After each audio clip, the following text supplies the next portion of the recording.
Bike প্রেমিক বন্ধুদের জন্য সুখবর। এখন বাজাজের নিত্য নতুন সব মডেলের বাইক পেয়ে যাচ্ছেন চম্পকনগর দাস মোটরসে।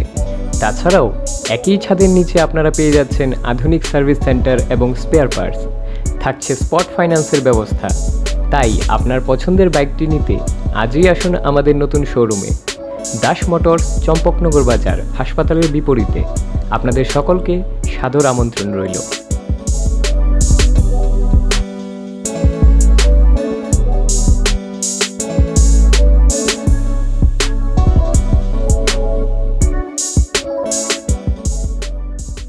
फार्स्ट सालो कायसा पांडानी बिसिंगते फियोगै रजाखा Atal Bihari Vajpayee regional cancer hospital oxygen plant फियोगै रखा Atal Bihari Vajpayee regional cancer hospital रोगी कल्याण समिति chairman MLA Ratan Chakraborty prime minister care fund रां वैष्णवजा कताल ऑक्सीजन प्लांट पर मिनिट अंखरनाय 1000 लिटर ऑक्सीजन पाइथागो पाइथानाय सिंगमों फार्स्ट सालो कायसा पांडानी बिसिंगते फियोगै रजाखा Atal Bihari Vajpayee regional cancer hospital oxygen plant फियोगै रखा Atal Bihari Vajpayee regional cancer hospital रोगी कल्याण समिति chairman MLA Ratan Chakraborty oxygen plant फियोगमानी पांडाओ एमएलए रतन चक्रवर्ती नो कारिबो माजाखा Atal Bihari Vajpayee regional cancer hospital कुचुक दागी फांगते साखाम नकनी जत साकनायनि रक प्राइम मिनिस्टर केयर फाउंड रां वैष्णवजा कताल oxygen plant per minute 1000 litre oxygen supply रनाय हनी शाखा Atal Bihari Vajpayee regional cancer hospital रोगी कल्याण समिति चेयरमैन एमएलए रतन चक्रवर्ती এটাও আমরা রেডি করে ফেলেছি। গত কয়েক মাসে আমরা অনেক এগিয়ে গেছি। এছাড়া ডেডিকেটেড কোভিড কিয়ক্স এটা 24 আওয়ার্স চলছে সার্ভিস। আর যেটা বললাম এটা তো আজকে আমরা তাছাড়া গ্যাস পাইপলাইন সেটাও তৈরি হয়ে গেছে, সেটাও আজকে সব কানেক্টেড হয়ে গেছে। আর মাল্টিপল ব্যাকআপ, সেটা তো আগেই আমি বলেছি, মাল্টিপল ব্যাকআপ আমরা রাখতে পেরেছি। এছাড়া আরও দুটো ক্যান্সার চিকিৎসায় উল্লেখযোগ্য দুটো আমরা চিকিৎসার ব্যবস্থা এখানে রেখেছি, একটা হোমিওপ্যাথি আর একটা হচ্ছে আয়ুর্বেদিক। এবং মানুষ যথেষ্ট সাড়া দিচ্ছে, কারণ এগুলোর পার্শ্ব প্রতিক্রিয়া প্রায় নেই বললেই চলে। তো সেখানে এছাড়া আমরা তাজ গ্রুপ অফ হোটেলস তাদের সৌজন্যে আমরা বেশ কিছু জিনিস আমরা পেয়েছি। বাইল্যাব মেশিন 10টা, ভেন্টিলেটার্স 8টা,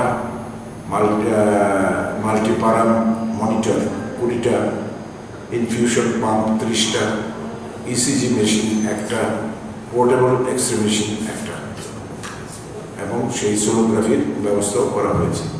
আমরা ওদের কাছে কৃতজ্ঞ যে ওরা এই দুঃসময় তাজ গ্রুপ অফ হোটেলস থেকে টাটা আমাদের এই ক্যান্সার হসপিটালে সাহায্য করেছে। এছাড়া টেলিমেডিসিন সার্ভিস এবং সার্জারি, আমরা সার্জারি ফেলোশিপ অলরেডি আমরা এখানে চালু করতে পেরেছি। আরও কিছু পদক্ষেপ আমরা এখানে নেব, সেগুলো আমরা পদক্ষেপ নেওয়ার পরে আপনাদের জানাবো। আমরা টোটালি আমরা অত্যন্ত খুশি এবং আনন্দিত যে আমাদের এখানে চিকিৎসকরা এবং সেবিকারা এবং সমস্ত কর্মচারী সবাই মিলে এখানে আমাদের একটা টিম ওয়ার্ক হয়, খুব সুন্দর টিম ওয়ার্ক হয়।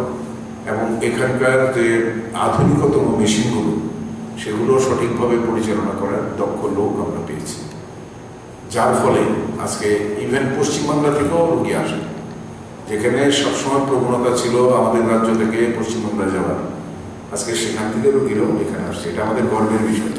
অটল বিহারী বাজপেয়ীজির নামাঙ্কিত এই রিজিওনাল ক্যান্সার হসপিটালে আমরা 1000 লিটার পার মিনিট যে অক্সিজেন উৎপাদন, সেই কাজটি আজকে সম্পন্ন হয়েছে। এটা শুভ উদ্বোধন হয়েছে। আমি অত্যন্ত কৃতজ্ঞ যে উদ্বোধনের সুযোগটা আমাকে দেওয়া হয়েছে।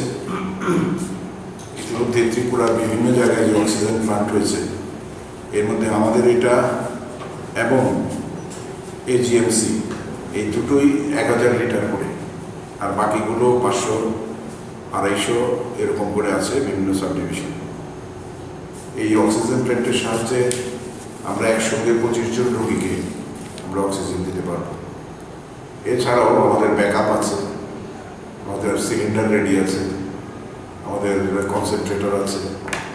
তো সব দিক থেকে আমরা তৈরি হয়েছি এবং এই গত কয়েক মাসে বেশ উল্লেখযোগ্য কিছু পদক্ষেপ আমরা নিতে পেরেছি।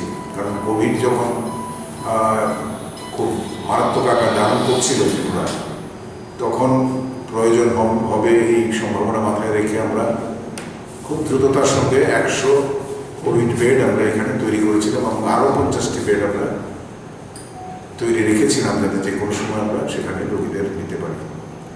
যাই হোক, ঈশ্বরের কৃপায় আজকে কোভিড অনেকটাই নিম্নমুখী হয়ে গেছে, তবুও সাবধানতা রাখতেই হবে।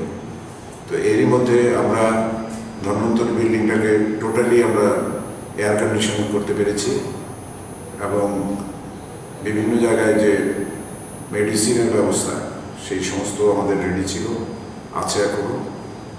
এছাড়া ওয়াটার এটিএম করেছি আমরা এর মধ্যে 70টা অক্সিজেন কনসেন্ট্রেটার আমরা সিএমএস থেকে রিসিভ করেছি।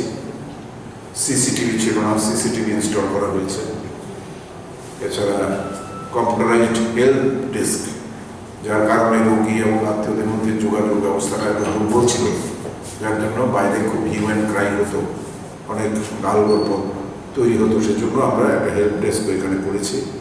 এছাড়া পাবলিক অ্যাড্রেসিং সিস্টেম সেটাও ফাংশন করছে, এগুলো আমাদের অলরেডি করা হয়ে গেছে। বলেছি আমাদের যে ডিমান্ড, আমাদের আরও 36 কোটি টাকা পাওনা আছে গভর্নমেন্ট অফ ইন্ডিয়ার কাছে, সেই টাকাটা যদি রিলিজ করে দেয় তাহলে আমাদের এখানে কাজটা করা সম্ভব হবে। বাকি কাজ কিছু আছে, নার্সিং হোস্টেল নিয়ে, তারপরে রোগীদের আত্মীয় স্বজনকে থাকার ব্যবস্থা নিয়ে, প্লাস রোগী কল্যাণ সমিতিকে আরও একটু শক্তিশালী করার জন্য।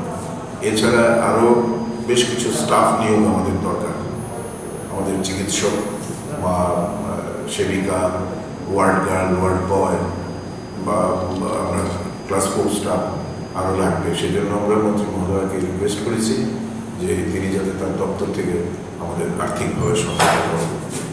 একদিকে ইনফ্রাস্ট্রাকচার বৃদ্ধি, অন্যদিকে আপনার কর্মী বাড়ানোর জন্য তিনি আশ্বাস দিয়েছেন। তিনি অবশ্যই এটা দেখবেন এবং তিনি খুব খুশি হয়েছেন এখানকার পরিষ্কার পরিচ্ছন্নতা দেখে, এখানকার ডেভেলপমেন্ট দেখে, এখানকার চিকিৎসার অগ্রগতি সম্বন্ধে তিনি খবর নিয়েছেন এবং সমস্ত মেশিনপত্র সব খুঁটিয়ে খুঁটিয়ে তিনি দেখেছেন। আমাদের এখানে আমাদের সুপারিনটেন্ডেন্ট সাহেব এই মুহূর্তে নেই, তিনি দায়িত্বে আছেন, ডক্টর শিবমণি আছেন, আমাদের আরএমও আছেন, আমাদের অন্যান্য ডাক্তাররা আছেন। আমরা সবাই মিলে আমি রোগী কল্যাণ সমিতির দায়িত্ব নেওয়ার পরে আমরা যথেষ্ট অগ্রগতি করতে পেরেছি এবং এই কাজে সম্পূর্ণভাবে আমাদের এই ফ্যাকাল্টি যারা আছেন তারা আত্মনিয়োগ করে দিন রাত কাজ করে চলছেন। এর মধ্যে কোনো সেবামূলক কাজ যাকে বলে, যে ডেডিকেশন আমরা বিশেষ করে রামকৃষ্ণ মিশন টিশনে দেখি, ঠিক আমি গর্বিত যে আমার এই ইনস্টিটিউশনের যারা আছেন তারাও সেই সেবামূলক মনোভাব নিয়ে এখানে কাজ করছেন। রাজাকে আগলিন স্মি প্রলম্বে কথম চিনি খরা।